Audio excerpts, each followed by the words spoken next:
when that happens, you're instantly thinking in your head, you're thinking very, very quickly, I'm stuck, I'm never going to get out of this, I'm basically doomed.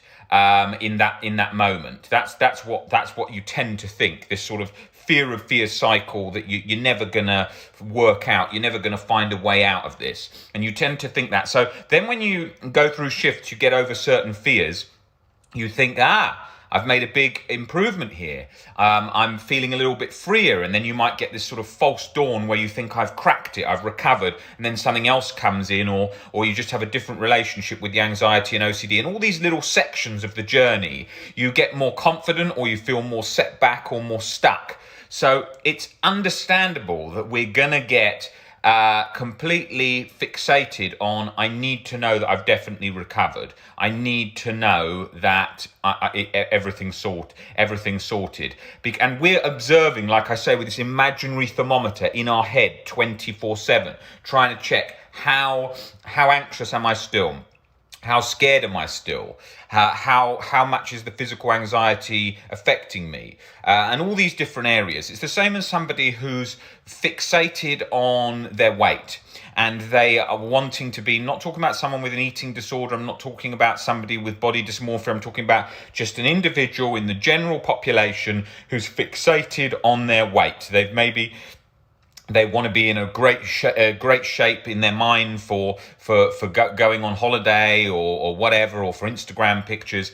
They are observing their body in a sort of Zoom-like focus, very, very much right in on those points that they don't like. How fat am I? How is the fat on my arms, on the back of my triceps, on my stomach? How is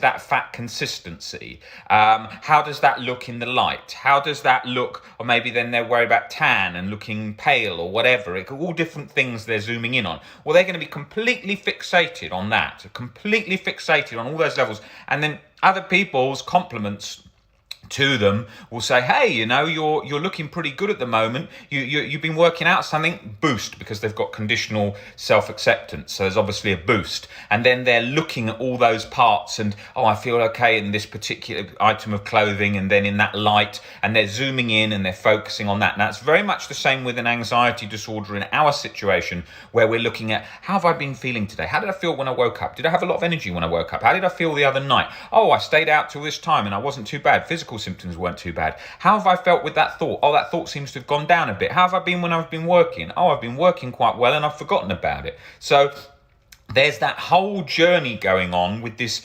hawk, like sort of eye of a hawk, looking down on every single physical sensation, both in the brain, in the body, and in your general perspectives of life and your surroundings. So you've got this whole sort of very, very close internalized microscope-like view on anxiety sensations. So then when someone's saying,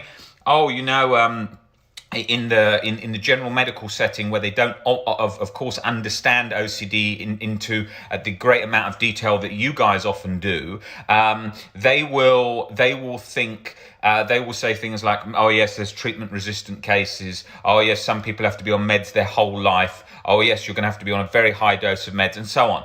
And then the person's feeling more and more scared. It's very much the same in the fibromyalgia and the ME community. I look at a lot of other communities to see, one part of my own journey was looking at other health conditions that were far worse and seeing people optimistic about recovery in there. And then that became a huge motivator for myself in my own situation. So I'd often look at things like that. And if you look at the fibromyalgia and ME community, they have people that they've been to test after test, doctor after doctor, specialist after specialist, a disorder that they don't know what it is exactly. People, then loads of stuff saying people are stuck forever, your whole life's changed. That's going to make you feel like there's no way out, a complete doom.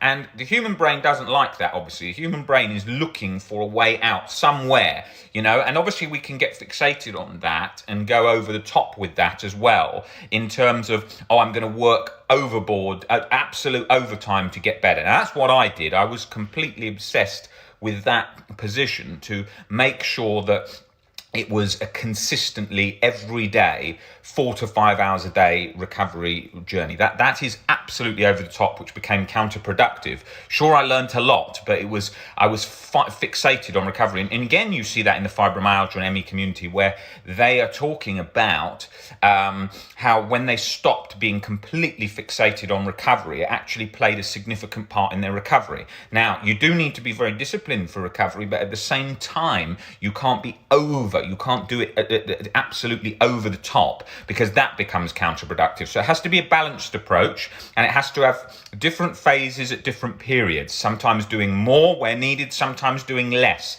And it's a balance of easing off on putting your foot on the gas and taking your foot off the gas.